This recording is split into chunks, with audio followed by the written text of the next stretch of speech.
Thank you, sir. It's Eric Previn here in the general public comment for inappropriately short 60 seconds. I'll try to be clear. The Mayor Garcetti needs to step forward, if possible, and assist the city with some very important governance issues that we are facing.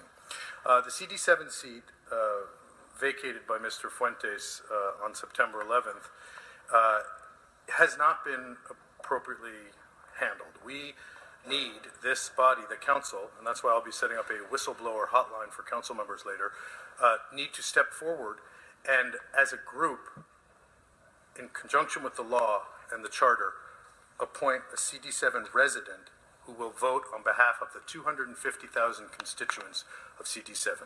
The mayor is the one who will help us with that. The city attorney, the auditor, the controller, and the other jobs, when they change, that's what happens. It's unthinkable to think that you, sir, for example, would appoint the mayor if he were unopposed. I know you would serve as the mayor, but that's what the charter says. Thank try to you. Follow the so charter. Now he's got his 3 minutes.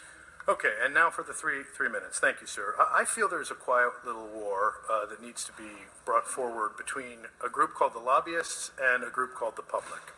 And we're waging a war for our council members' attention.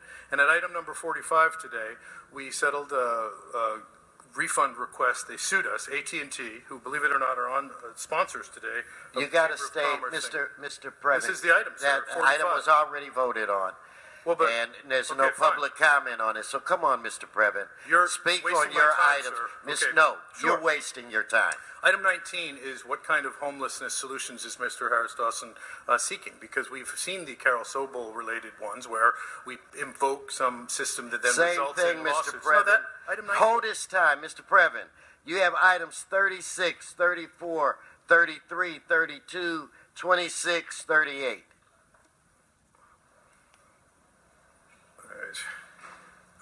No, if you fill these out yourself, you should know what you were going to say on these items. I know exactly what I'm talking about. Then pick one of those items. You can restart his time.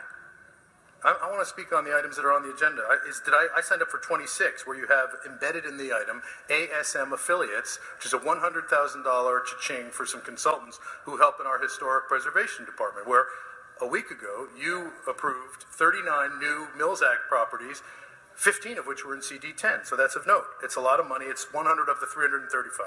Item number 32, again, we cringe for the CD7 constituents.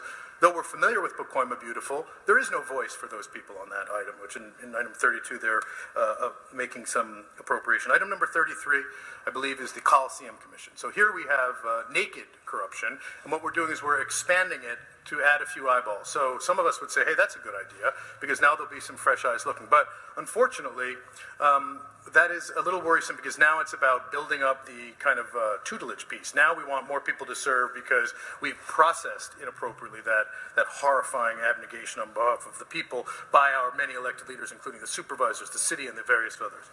Item number 34 is a track map revision, and this is of note. This is for the border where, if I'm not mistaken, South Los Angeles and downtown Mead. They want to put up a massive, when I say massive, I mean a giant high-rise tower. Now, let's be supportive. Perhaps that could be a good thing. Certainly the shade would be appropriate to protect some of our homeless in the area of that giant high-rise structure.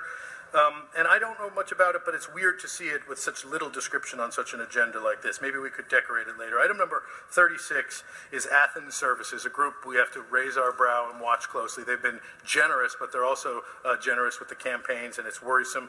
Mr. Krikorian is accepting the unallocated funds for CD2 to use in a non-specific watering project. It's specific, but we don't know how much either of unallocated funds or what we're going to be watering that's already been done, so it's worrisome. And we're giving the money, just like with item 38 for the Vineland Medium project, which I've been interested in, to a group called, I believe it's called Hollywood Beautification, doing business as Los Angeles Beautification. So this must be a gift from Mr. O'Farrell's group. This is a 501c3 who are supported by Englander, Knabe and Allen, Waste Management, and many other lobbyists. So I must say, it's worrisome that our local group didn't get some of that money. Maybe they did.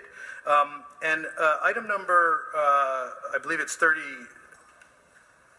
you exhausted my item, sir, because you wouldn't let me speak on 19, so I'm going to. Item number 19, which is a proposal, which I appreciate, to advance some of our investment into the homelessness crisis. It's important that we invest on the right side of that, which is to provide some service. Think Chrysalis, Mr. Bonin. As you know, people who are living on the street are not doing so by choice, generally speaking, and need some place to put their stuff.